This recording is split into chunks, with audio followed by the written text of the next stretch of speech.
Chen Yunxi, speaking of which, Chen Yusheng was a native of Yiling, Hubei, and the son of Juran. He wrote well, was handsome, and became famous when he was young. When he was still a child, a stranger met him and said, "I will marry a female Taoist priest from now on." Chen Sheng's parents thought it was a joke. But after she really grew up, although she proposed marriage in many ways, she couldn't find a suitable one.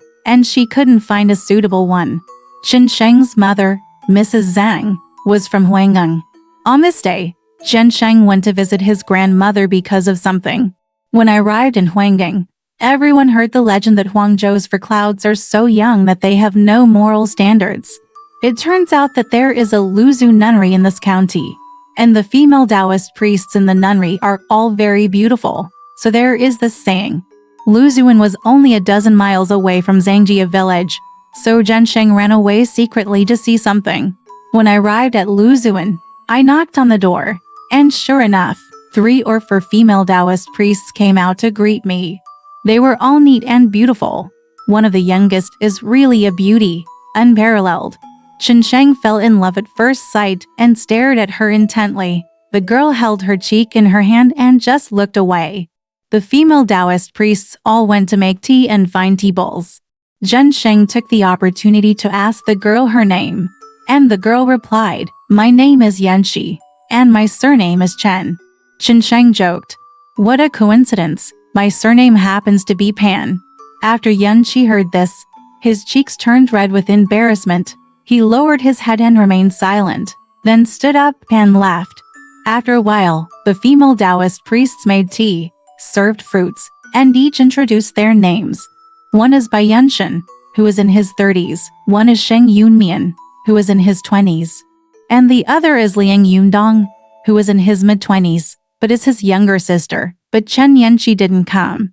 Chen Sheng felt sad and asked where Yunxi had gone. Bai Yunshen said, "This girl is afraid of strangers."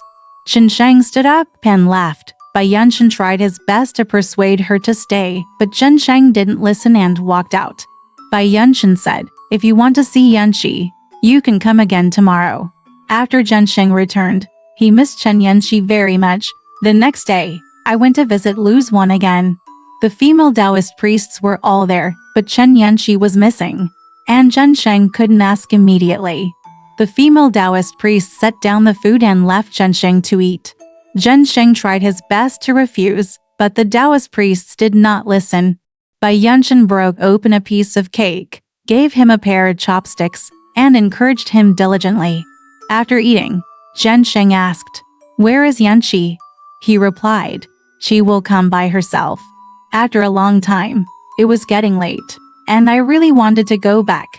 Bai Yunshen took his arm and said, "Wait a while, and I'll catch that girl to see you." Chen Sheng stopped leaving. After a while, Bai Yunshen carried a lantern and put out wine and food. At this time, Shang Yunmian also left. After drinking for a few rounds, Chen Sheng refused and said he was drunk. Bai Yunshen said, "After 3 drinks, Yunxi will come out." Chen Sheng drank 3 cups. Liang Yundong also used this as a threat, and Chen Sheng drank 3 more drinks. After finishing the drink, he tipped the glass upside down and said goodbye to leave. Bai Yunshen looked at Liang Yundong and said, "We don't have enough face to persuade our guests to drink more.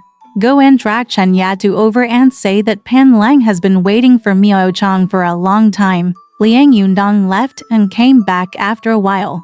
Said, "Yunxi won't come." Chen Sheng wanted to leave, but it was late at night, so he pretended to be drunk and fell asleep on his back. Bai and Liang took off his clothes and took turns engaging in sexual intercourse with him. Chen Sheng couldn't bear the harassment all night and left immediately at dawn. After that, I didn't dare to go to Luzhuan again for several days. But he still couldn't forget Yunxi in his heart, so he had to check Yunxi's whereabouts near Luzhuan from time to time. One day, it was already dark. Chen Sheng was very happy to see Bai Yunshen following a young man. He was not too afraid of Liang Yundong, so he hurriedly knocked on the door. Sheng Yunmian agreed and came out to open the door. When Chen Sheng asked, Liang Yunkai also went out and did not come back, so he asked if Yunxi was there. Sheng Yunmian led him into another small courtyard and called out, Yunxi, we have a guest. Yunxi's door slammed shut. Sheng Yunmian smiled and said, "It's closed." Zhen Sheng stood outside the window, as if he had something to say, and Sheng Yunmian laughed. Yunxi said to Zhen Sheng through the window, "They're using me as bait to catch you. If you come back again, your life will be in danger. Although I can't keep the rules for the rest of my life, I don't dare to lose my integrity. I want to get a man who is truly like Pan Lang serve someone like that." Zhen Sheng vowed to live with her forever. Yunxi said, "It's not easy for my master to raise me. If you really love me, redeem me with 20 taels of silver. I'll wait for you for 3 years. If you expect to have an affair with me, you will never do it." Zhen Sheng agreed. Just when I was about to pour out my heart again, Sheng Yunmian came again.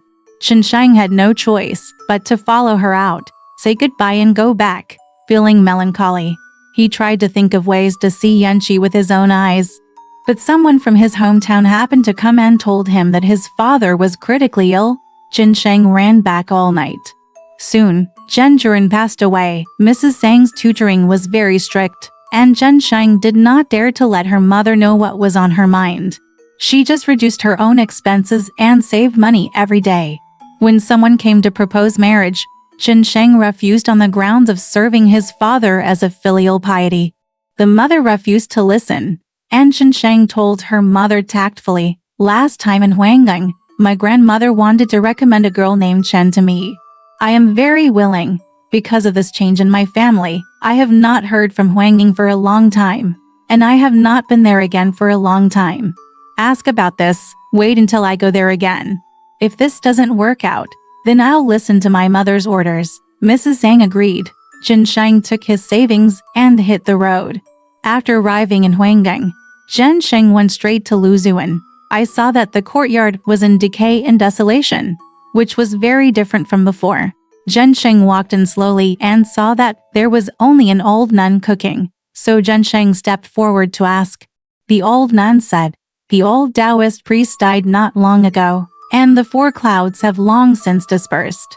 Zhen Sheng asked, "Where have they gone?" He replied, "Yunshan and Yundong left with Bad Shao." Yunxi heard that they were staying in the north of the county. Yunmian's whereabouts are unknown. After hearing this, Chen Sheng was filled with lamentation. Then he rushed to the north of the county and asked about temples when he saw them, but there was no trace of Yunxi. Zhen Sheng had no choice but to return home melancholy and lie to his mother. "My uncle said that old man Chen has gone to Yuzhou. When he comes back, he will send a servant to inform him." Half a year later, Mrs. Zhang went back to her parents' home to visit relatives and asked her mother about it, but her mother was at a loss. Mrs. Zhang was furious, knowing that her son was lying. Mrs. Zhang suspected that her nephew and grandson had a discussion with his uncle, but she didn't tell her. Fortunately, Zhen Sheng's uncle was away from home and could not testify. Mrs. Zhang went to Lianfeng to burn incense and fulfill her vows, and stayed at the foot of the mountain. After going to bed, the owner of the shop knocked on the door again and brought in a female Taoist priest who stayed in the same room. The female Taoist priest called herself Chen Yunxi. After hearing Mrs. Zhang say that her family was in Yiling, Yunxi moved to his seat and told the story of his ups and downs next to Mrs. Zhang, with a sad and pitiful expression. Finally, he said, "I have a cousin named Pan who lives in the same place as Madam. Please ask Madam to ask your nephews to tell him that I am currently staying at the residence of Master Uncle Wang Daocheng in Qiheguan. Every day, I have to suffer and live like a year, so let him come and see me early. Otherwise, I'm afraid I will miss this opportunity and it will be difficult to see me in the future." Mrs. Zhang asked Pan Sheng's name, but Yunxi didn't know it. He just said, since he studied in the academy, those scholars must have heard of him. The next day, before dawn, Yunxi left early and repeatedly asked Mrs. Zhang not to forget. Mrs. Zhang went home and mentioned the matter to her son. Zhen Sheng knelt on the ground and said, "Tell mother the truth. That Pan Sheng is your son." Mrs. Zhang asked about the reason and said angrily, "And worthy son. He committed prostitution in a nun's temple and took a female Taoist priest as his wife. If word spread, there are how dare you meet your relatives and friends." Zhen Sheng lowered his head. not daring to say a word. It happened that Zheng was going to the county town to take the exam, so he secretly rented a boat to visit Wang Daocheng. When they arrived at Qihe Temple, they learned that Yunxi had gone on a trip half a month ago and would never return. Zheng returned home, depressed, and then fell ill. Just in time to catch up with Zheng's grandmother passed away, Mrs. Zhang went back to attend the funeral. On the way home after the funeral, I got lost and came to a house named Qing. When I inquired, I found out that it was my sister's house. The Qing family invited Mrs. Zhang into the house. Mrs. Zhang saw a girl in the hall, about 18 or 19 years old, extremely elegant. She had never seen such a beautiful girl. Mrs. Zhang often wanted to find a beautiful daughter-in-law to comfort her son. When she saw this girl, she couldn't help but be moved and asked about her situation. The clan sister said, "This is the daughter of the Wang family and the niece of the Qing family. Both parents have passed away and they are temporarily staying here." Mrs. Zhang asked, "Where is my husband's family?" The clan sister replied, "Not yet." Mrs. Zhang held the girl's hand and said a few words to her. Seeing her delicate expression, she felt even more happy. So he stayed at Qing's house for one night and told the clan sister what he wanted in private. The clan sister said, "This is a good thing. It's just that this girl has a very high self-esteem. Otherwise, how could she not have a husband's family until now? Let me discuss it with her slowly." Mrs. Zhang asked the girl to sleep in the same bed. The two talked and laughed, very happy. The girl voluntarily recognized Mrs. Zhang as her mother. Mrs. Zhang was happy and asked her to go to Jingzhou with her. The girl was even more happy. The next day, Mrs. Zhang returned with the girl on the same boat. After arriving home, Zheng was still bedridden. The mother wanted to comfort him and asked the maid to tell him quietly, "Madam has brought a beauty to the young master." She didn't believe it, so she leaned on the window and took a look outside. And sure enough, she saw a girl who was even more beautiful than Yunxi. I thought to myself, the 3-year appointment has passed, and since the trip is gone forever, there must be a new lover. Now that I have such a beautiful woman, it is a lifelong comfort. Then he smiled happily and his illness seemed to be cured all of a sudden. The mother asked Zheng to meet the girl, and Zheng went out. Mrs. Zhang said to the girl, "Do you know what I mean by asking you to come with me?"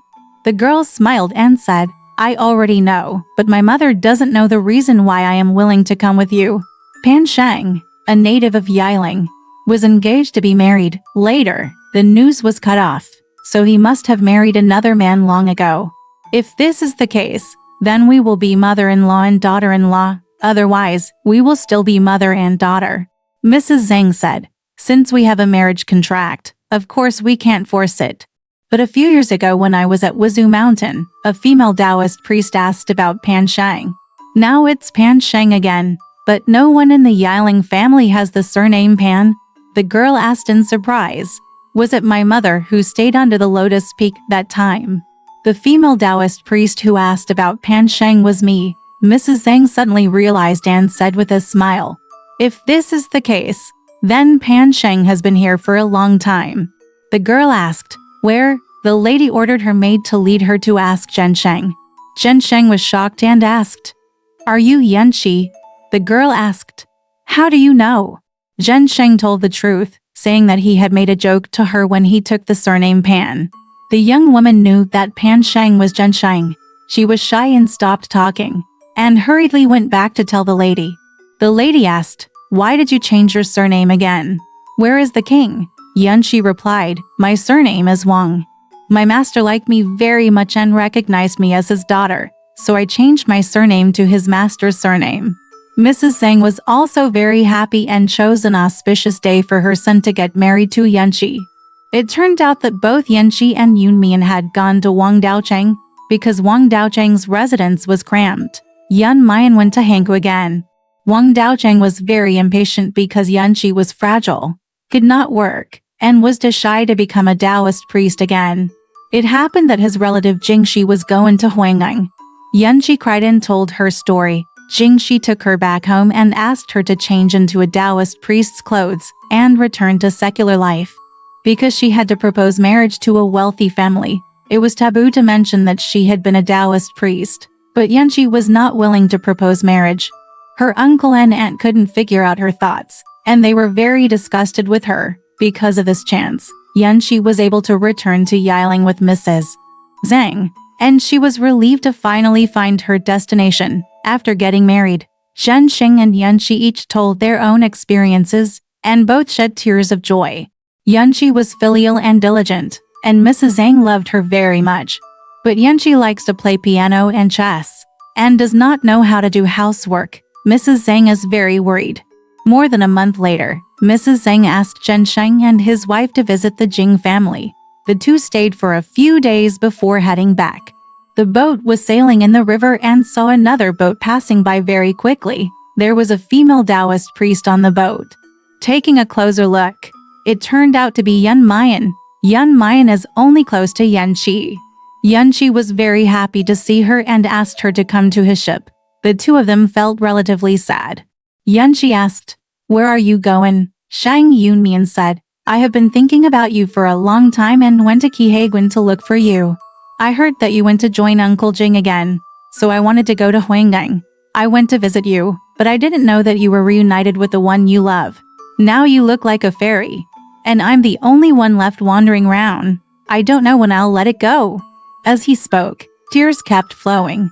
Yunxi came up with an idea. Let Yun Mayan change into a Taoist priest's clothes, pretend to be his sister, take her home to be with his wife, and then slowly look for a good husband. Shang Yunmian obeyed. After returning home, Yunxi first went to report to his wife that his sister was coming, and then Shang Yunmian entered the house. I saw that she behaved dignifiedly, had everyone's demeanor, talked and laughed, and was sophisticated and worldly. Mrs. Zhang had been a widow for a long time and felt very lonely. She was very happy to see Shang Yunmian, fearing that she would leave soon. The next day, Yun Mayan got up early and worked for his wife, not treating himself as a guest. The mother was even more happy, and secretly thought of marrying Shang Yunmian for her son to hide her daughter-in-law's identity as a Taoist priest, but she didn't know that Yunmian was also a Taoist priest. Although Mrs. Zhang had this idea, she did not dare to say it directly. One day, Mrs. Zhang suddenly remembered that she had forgotten something she had not done, and hurriedly asked the time. Yun Mayan has already taken care of it. The lady then said to Yunxi, "Even if she looks like the person in the painting, but she doesn't know how to run a household, what's the use? If my new daughter-in-law can pretend like your sister, I don't have to worry." Madam didn't know that Yunxi had already had this idea, but she was afraid of her mother's anger and didn't dare to say anything. After hearing what her mother said, she smiled and replied, "Since mother loves her, I want to imitate the story of Envying and Yihuang who served Shen together. How about it?" My mother didn't say anything and smiled. Yunxi stepped back and told Chen Sheng, "My mother has already nodded," so he prepared another clean room. And Yunxi went to Yunmian and said, "When we slept together in the temple in the past, my sister once said, as long as we can get a dear and close friend, the two of us will serve him together. Do you remember?" After hearing this, Yun Mayan's eyes filled with tears and said, "My so-called dear ones do not mean others. In the past, I worked every day, and no one knew about my hardships. In the past few days, I only worked a little bit, and I bothered my mother to care about her. How could I not understand whether it was cold or warm? If you don't issue an eviction order to drive me out, if I leave, I will be able to stay with my mother forever, so I will be very satisfied. And I don't dare to hope that I can fulfill what I said in the past." Yunxi told his mother, and her mother ordered the two sisters to burn incense and swear to never regret it. Then Chen Sheng and Yunmian were asked to perform the couple's ceremony. When they were sleeping together, Yun Mayan told Chen Sheng, "I am a 23-year-old spinster." Chen Sheng still doesn't believe it. When the red clothes wet the mattress, Chen Sheng was greatly surprised. Shang Yunmian said, "The reason why I want to find a husband is not that I can't bear the loneliness seen by nuns. It's because it's unbearable to use my innocent body to entertain guests like a prostitute. I'd like to have fun with you this time. Yes, to make it clear that I belong to you. From now on, I am only willing to serve your mother and take care of the housework. Like the joy of the boudoir, please explore it with others. 3 days later, Yan Mayan hugged the quilt and went to find her mother, telling her not to go back. Yunxi went to her mother's place early and occupied her bed. Yan Mayan had no choice but to sleep with Chen Sheng. From then on, the two of them changed each other every 2 or 3 days. Mrs. Zhang was good at playing chess, but since she became a widow, she has no intention of playing anymore. After Sheng Yunmian came, all the housework was taken care of in an orderly manner. Madame had nothing to do during the day and often played chess with Yunxi. At night she would light up the lamp, drink tea, and listen to her two daughters-in-law playing the piano until midnight. She often told people, "I was never as happy as I am now when my child's father was alive." Sheng Yunmian was in charge of the account books and money. Every time he finished accounting, he had to report to his mother. My mother said suspiciously, "You two sisters said you were orphaned since you were young. So you learned accounting and playing the piano from Zhen?" Yunmianshi revealed his identity as a Taoist priest, and his mother smiled and said, "At first I didn't want to. I wanted to marry my son a female Taoist priest. And now I have married two. Suddenly I remembered my son's fortune telling when he was a child. And I believed that he was destined to be destined and that his luck was inevitable." Later, Chen Sheng took the exam again, but still failed. The wife said, "Although our family is not rich, we still have 300 acres of Susukaka land. Thanks to Yan Mayan's cooking business, life is getting better and better. My son just stays under my knees and brings his two daughters-in-law to have fun with me. I don't want you to ask for anything." Wealth. Chen Sheng obeyed. Later, Yan Mayan gave birth to a son and a daughter. Yunxi gave birth to 3 boys and 1 girl. My mother died when she was more than 80 years old. At this time, all her grandchildren had become scholars. Among them, the eldest grandson was born to Yan Mayan and had already passed the imperial examination. Alright, this story has come to an end. If you liked it, please give it a thumbs up. Thank you.